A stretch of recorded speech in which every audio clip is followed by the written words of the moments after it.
این که ماریه چرا میخواد بره؟ آره یه مار خیلی وحشتناک تو خیابون غذا هم خورده نمیتونه حرکت کنه.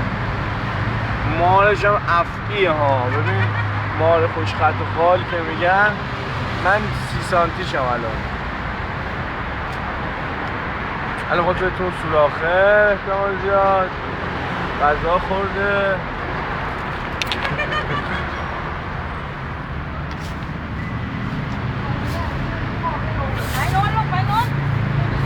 معلوم من نمیدونم یعنی چی که اینا گیر دادن به این کلمه. آهان رفت زیر پل.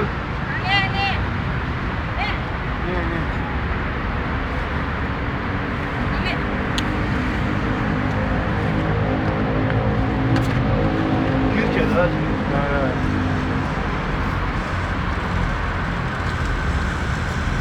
آه مادر تو ما